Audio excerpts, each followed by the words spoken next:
कर्पूरगौरं करुणावतारं संसारसारं भुजगेन्द्रहारं सदा वसन्तं हृदयारविन्दे भवं भवानी सहितं Namami. I mean, it sounds very serious and very profound. But the reason I ask you about that is very often, I feel that we use morality and integrity as interchangeable, and yet to me they are not. To me, morality is something that is a social tenet, whereas integrity is something about yourself. It's about the discovery of truth in yourself. So, what do what are your words on morality and integrity? I don't have both of them. I operate out of my humanity. Well said.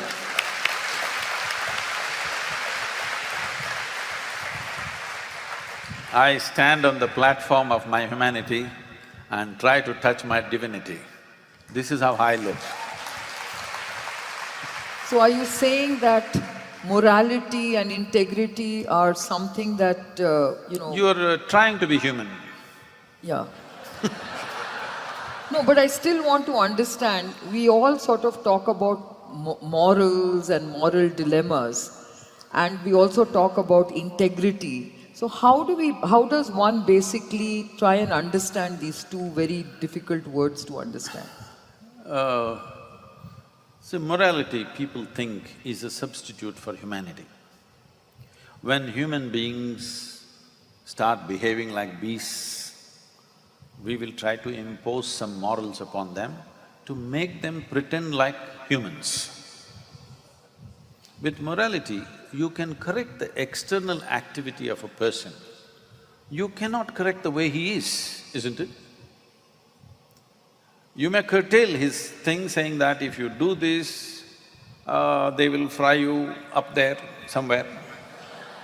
You're getting fried in Bangalore itself right now. Or if you do whatever you think is good, you will get rewards elsewhere. This is a very simplistic way of looking at life. With morality, we have created pretentious societies, very pretentious and distorted in many ways.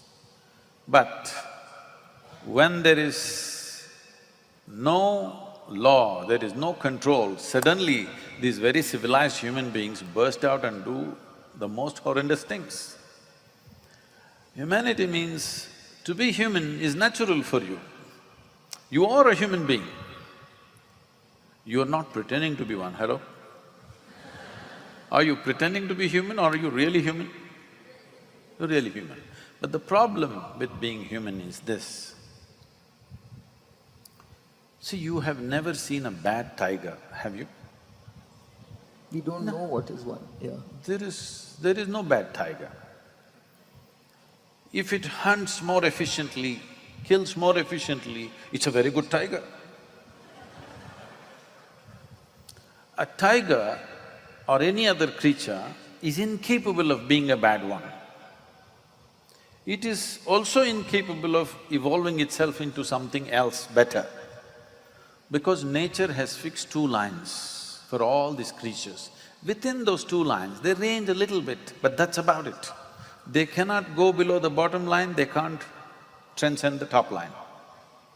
With the human being, it is like this. There is only bottom line, there is no top line. You could be any way you want. This is the struggle. Whichever way you are, somehow it's not good enough. However you are, somewhere something is unfulfilled. So we must look at this more profoundly, rather than trying to come up with more words and try to fix it in different ways. Generally, in my understanding, if I'm wrong, please tell me. Morality means there are fixed values, thou shalt not, thou shalt not, thou shalt not. only those things are happening.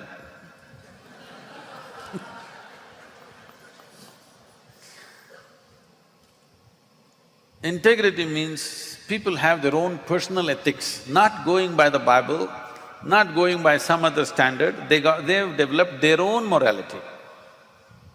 They think this is my integrity, but this is also self-imposed commandments. But I'm asking, why do you need a commandment? It's like this in Karnataka. I remember once, there were lots of bus accidents, so Karnataka government fixed governors on all the buses.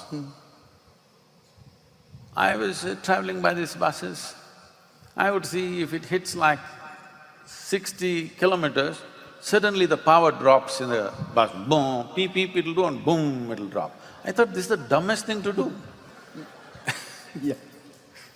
Is it still there, the governors? I'm not talking about the governor and the speed governors on the buses. This is still there? No. I thought this is just stupid. Instead of training the driver better, you put a governor, and the problem is, many times when it was an inclines, it won't move because there's no throttle.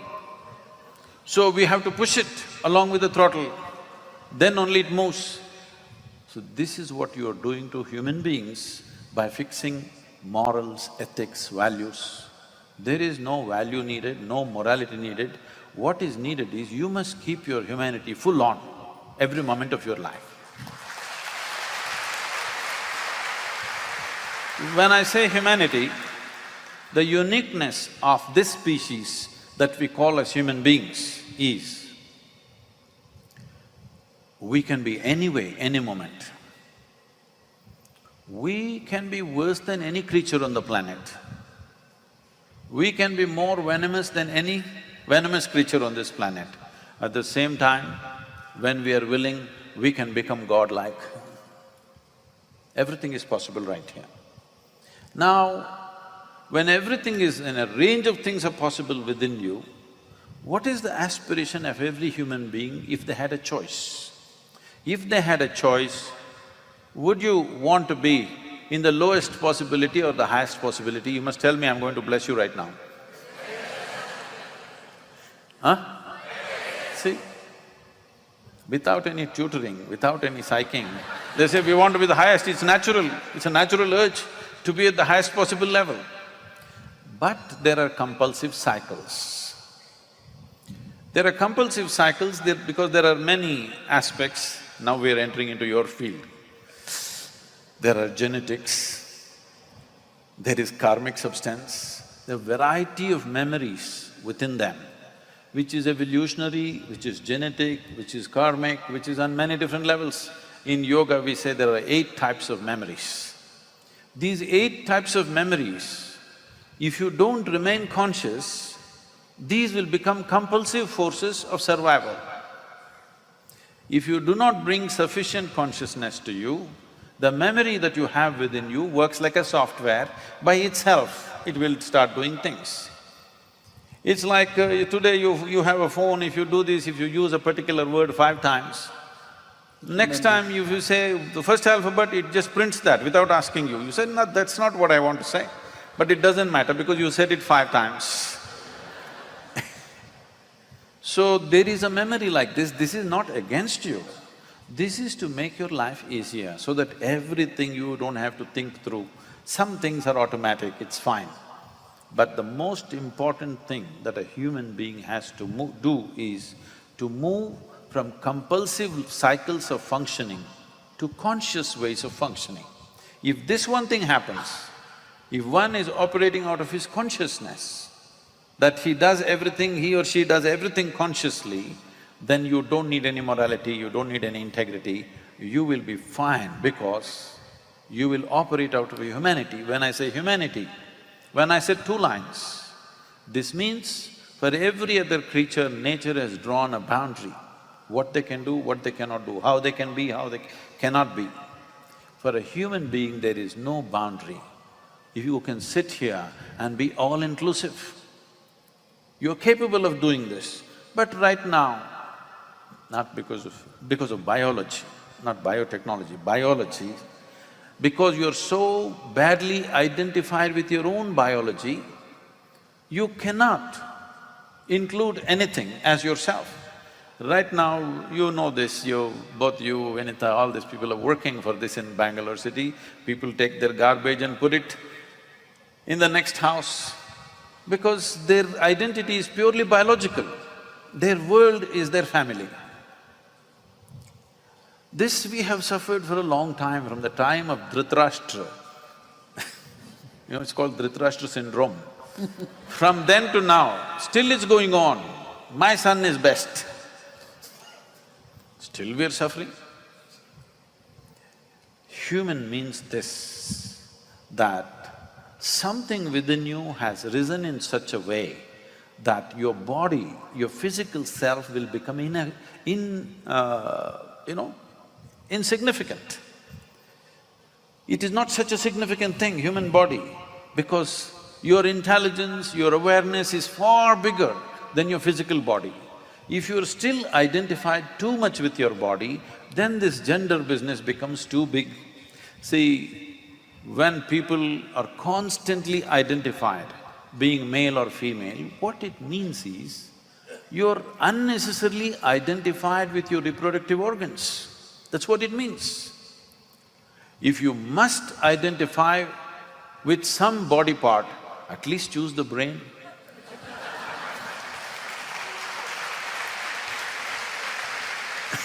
So, on that whole subject of, well, you explained it beautifully, the morality bit, but lot of people go through moral dilemmas.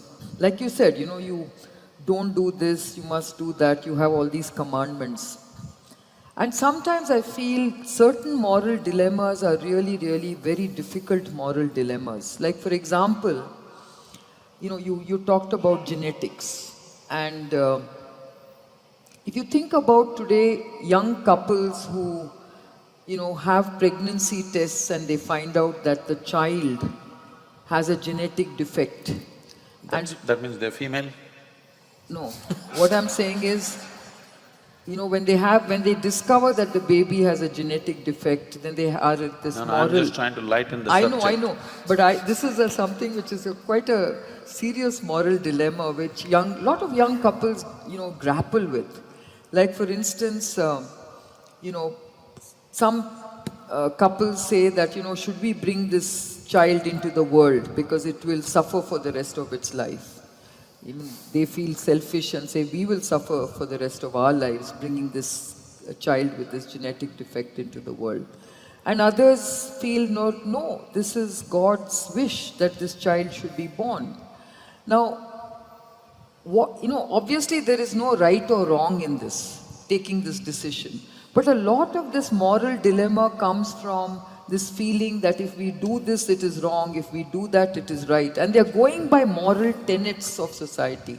How does one figure this out, this moral dilemma? What is your advice to such young couples? I didn't know it's a popular question. There are many aspects to your question. First of all, this God deciding.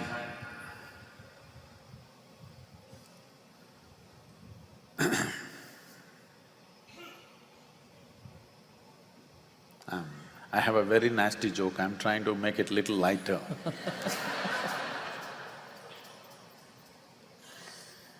About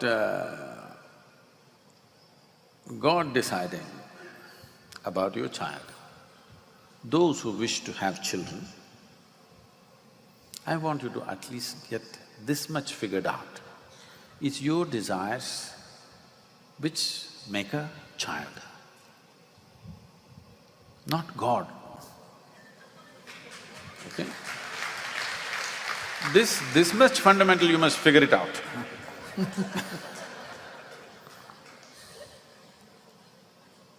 And you can even time it when you want, so obviously it's you, right? And suppose it so happens that child is not coming out normal, But who is to decide what is normal? Suppose all of us didn't have one leg, we would think one leg is quite normal. Yes or no? All of us had only one leg.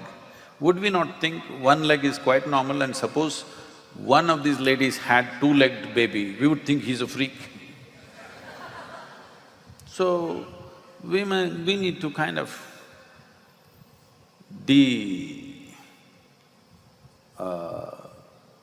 undo ourselves a little bit, to not jump into conclusions as to what is normal, what is not normal. Anybody who doesn't look like you is abnormal. A lot of people think I'm abnormal. I think you're abnormal because you don't have a beard. Every man is supposed to have it. Some of you are showing little samples.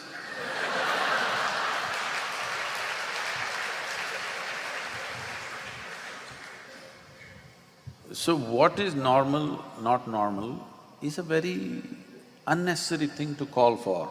Unless we see something which is congenitally in such a state, the child is going to suffer immensely because of this. You must understand, with all the other creatures on this planet, if they are not fit to live, they will not live. You have never seen in nature an animal without legs or this or that surviving. In the very first few days it'll go. It will not survive.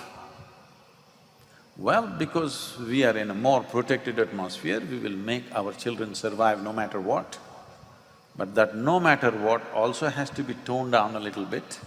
If it is just to keep the medical economy going, somehow, somebody took me into this, what do you call them, all these incubators and what do you call that?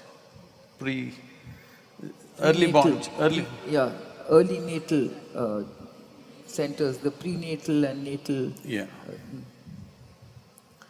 Some of these children are born at 5.5 months, they're like this. They don't look human. They're keeping them there for over 2.5 to 3 years in the incubator and trying to save this child. This is not concern for life. This is a wrong kind of business. I'm sorry, I'm saying this, but I think it's completely wrong, because when you know clearly this person is never going to be a full-fledged human being and going to suffer eternally, and everybody around them are going to suffer because of this, you're trying to just go against nature and do something. But how to take this call? There must be how much intervention to do, there must be some kind of control on this. At any cost you want to keep them alive. We know today we have enough technology, even if somebody is dead, we can have their heart beating and prove they're alive for another 10 years if we want. What is the point of this kind of technology? There is no sense to this. So about taking this call, it's a sensitive thing, it's not a joke. For the parents, it's not easy. But at the same time, I want you, all of you, all of you who clapped, who are pregnant right now, you must take this call. You must understand, in this vast cosmos, this very solar system is a tiny speck. In that tiny speck, planet Earth is a microspeck. In that microspeck, Bengaluru is a super microspeck. In that, you are a big man. This is a serious problem.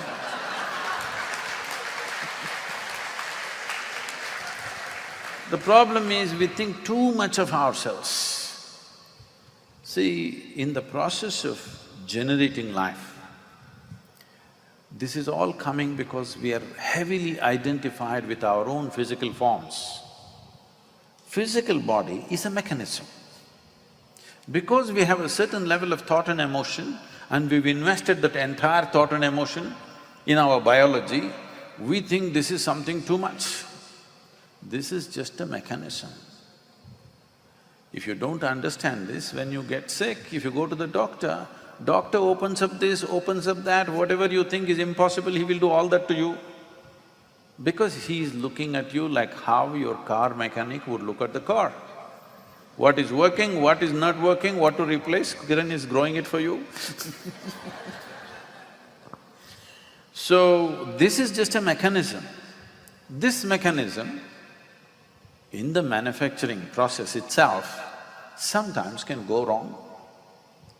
When it goes wrong, it doesn't matter how much emotion we've invested, we must bow down to that and say, okay, it didn't go well. We must see, how else? But at any cost, because this is my child, at any cost it must survive. This will create a very unhealthy atmosphere in the world and it'll bring much pain to you, much suffering to you, more than you to this unborn child. Trying to put this life through this world without the necessary faculties, without the necessary means to survive by themselves, it's not going to be easy for that life. Forget about our convenience and inconvenience. Yeah, for that child. life, it is not good. So, you have morality, integrity, everything, from this you take this stance. Is this going to be good for that life or no? From this you must take a stance. It may sound cruel to you, I may sound very irreligious to you, irreverent towards life, but if you have any reverence for life, you must ensure that life means something, it is a full-fledged unit. Life is a complete life, it is not a half life.